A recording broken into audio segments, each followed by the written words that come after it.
Yo, what's going on everybody? It's your boy Naruto Explain here, bringing you guys another Boruto 2 Blue Vortex discussion. Today, I want to pull up a chair and I want to talk to you guys about this Boruto versus Mitsuki battle and why I think after years of Boruto fans screaming at the top of their lungs that they wanted more Mitsuki in the Boruto manga, that now that we've been given an extended fight for Mitsuki, he's being underappreciated by fans during the events of Boruto 2 Blue Vortex. The Mitsuki situation is one that I personally find to be a bit baffling, and if I'm being honest here, I don't fully understand some of the outrage surrounding Mitsuki's character. For the longest time, people have said they wanted to see Mitsuki do something more than just sit in the background like a tree decoration. We haven't seen him fight in the manga for a whole 4 years. You have to go all the way back to 2020 when the Boro fight happened for the last time Mitsuki had a battle in the manga of any real significance. At the time, there wasn't really any narrative reason to have him involved in anything that happened after that Boro fight. I personally don't count that sparring match with Kawaki because all he did was use the body modification jutsu when Kawaki suggested that they spar instead of doing the chakra control training that Sarada wanted, and Mitsuki felt like an afterthought in that chapter because both Sarada and especially Boruto, they had more action in that chapter than Mitsuki. Mitsuki was a background decoration. Mitsuki's involvement there was equal to Naruto pulling Konohamaru back and having Konohamaru sit out in timeout because Naruto basically said sit down somewhere before you hurt yourself because Kawaki will beat the brakes off of you and we don't have anyone here that can use medical ninjutsu to heal you. The battle with Code, Mitsuki would have been out of place during that stuff in Boruto Naruto Next Generations because too much of the narrative was focused around the three boys who had their lives changed by having the karma seal. Boruto, who had Momoshiki's karma, Code, who had Ishiki's incomplete karma, and Kawaki, who was secretly in possession of Ishiki's karma but didn't know it at the time. There wasn't a narrative need for Mitsuki there. When the whole hunt for Kawaki thing was occurring, we saw Mitsuki once again use body modification to restrain Kawaki so Sasuke could make the threat that he would cut off his head if Kawaki resisted, and he had the moment where he used his chakra snakes on Boruto after omnipotence happened, but neither of those were anything close to a fight because Kawaki ran away and Boruto ran away. Neither of them tried to put up a fight. When they got word that Code had claw marks in the village in Boruto 2 Blue Vortex, Kawaki flew off and he left Mitsuki sitting there like you leave a sneaky link on bread after you get tired of hitting it. At the very least right now, with what we got in the manga, we see Mitsuki actually mixing it up in a fight with Boruto, and it's come after we've gotten a pretty good grasp on how strong Boruto is, in particular base Boruto. It's a delayed payoff for Mitsuki because had Mitsuki tried to chase after Kawaki when they learned Boruto's back, you run the risk of the same thing happening that happened to Kawaki. Boruto says, I don't have time for this, and he's left sitting there like an afterthought, which you can't have happen when you have a character like Mitsuki so overcome with bloodlust that even someone like Kawaki was complaining about the intensity of it. That's not something that can happen. That's why you save that fight for the chapter we just got.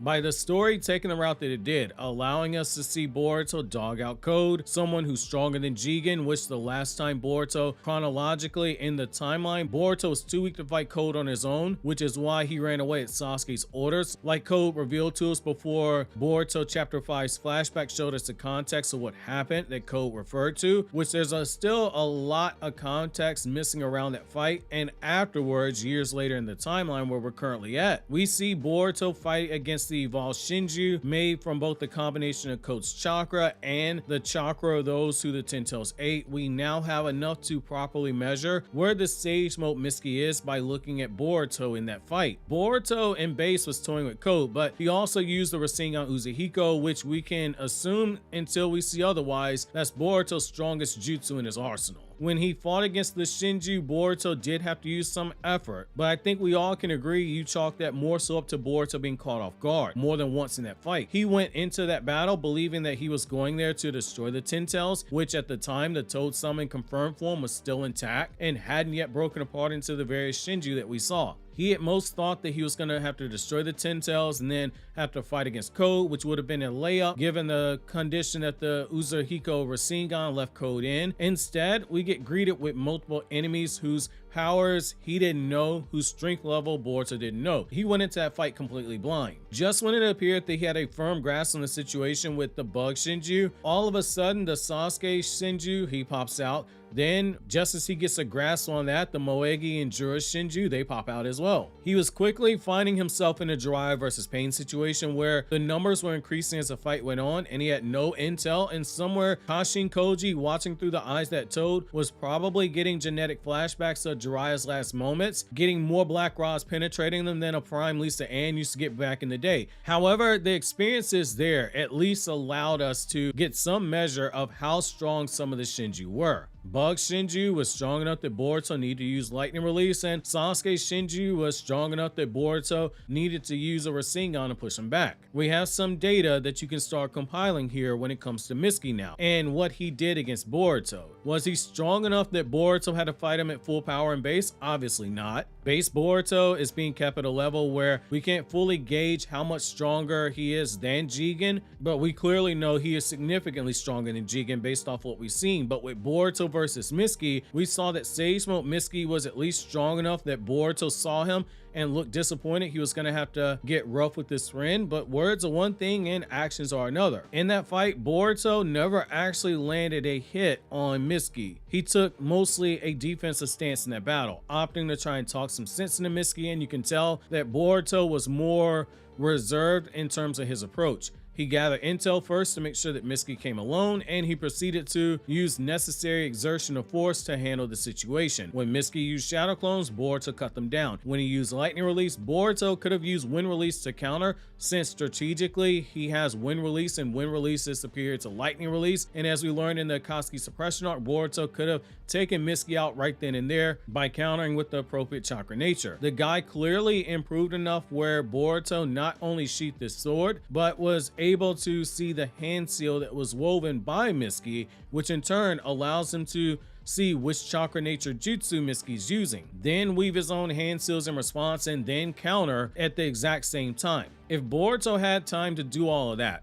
he could have just used wind release jutsu and taken Mitsuki down, but Boruto opted to use a lightning release jutsu that had just enough force to cancel Mitsuki's attack, and then instead of going for a killing blow, he merely placed his sword at his neck and tried to talk him down. Boruto never laid a hand on Mitsuki. I don't think that this showing by Mitsuki is anything to be ashamed of. He went up against someone stronger than Jigen, albeit a character who was holding back and trying not to go on the offensive and in that fight, but Boruto wasn't out here dodging the attacks in a way that showed there was a massive gap between base suppressed Boruto and Mitsuki being large as night and day. Boruto led Mitsuki around in that battle, similar to how the anime version of Naruto vs. Delta went, which is much clearer in the anime continuity that Naruto still had a lot more left in the tank than the manga depiction, but Boruto still used a decent amount of effort to avoid the attacks. But again, he wasn't going all out. What that tells us is that in Mitsuki's 3 years of training, it wasn't in vain.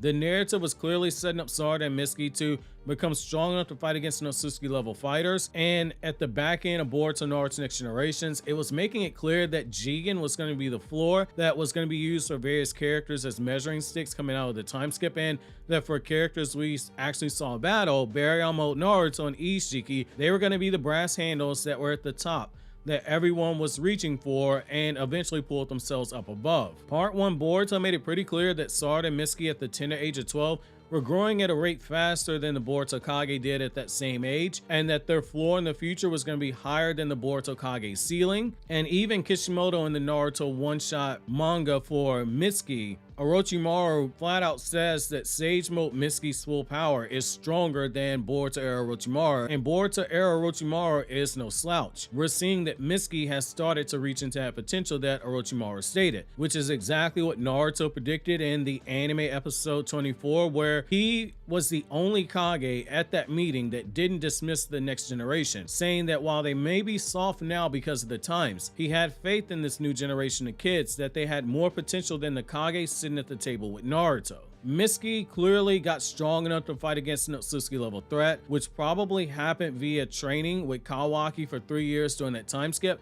Iron sharpens iron. Battle Shonen have used that method to power creep characters before through various time skips. I can say that for me personally, I went in this chapter expecting Boruto to demolish Mitsuki in a fight and then leave out so he could talk to Shikamaru in secret, but I figured Boruto would only use enough effort to fight Mitsuki to make him realize the truth, which that did happen, but I thought that Boruto would knock Mitsuki out at some point. I didn't expect him to leave him upright, which in hindsight, that's in character for Boruto. He was never gonna leave Mitsuki unconscious. He didn't get bitched like his name was Shisui and Boruto was Danzo. He didn't get the sonic rings and stardust slapped out of him like a certain suit-wearing individual who likes to tell unfinished stories. He did just enough that we know that he's improved to a pretty decent degree. And whenever Jura and those other Shinju pop up, I don't think anyone's going to be shocked if Mitsuki does halfway decently against one of them. Boruto was clearly used to show off some of their power for a reason. It was to give us a proper measuring for the future for other characters that engage with them. I get it, Mitsuki fans wanted to see Mitsuki be strong enough that he was shown throwing hands with Boruto and going back and forth with him, but that would, even by shonen power creep standards coming out of time scripts, that would be a bit of a reach, which Boruto is already giving Dragon Ball a run for the money in terms of how characters have powered up. Even by those standards, I think that that might be a bit too much. I think that this is fine. I think it was a well done representation in the chapter, which you can see my thoughts on the chapter itself by watching the review you see on the screen here.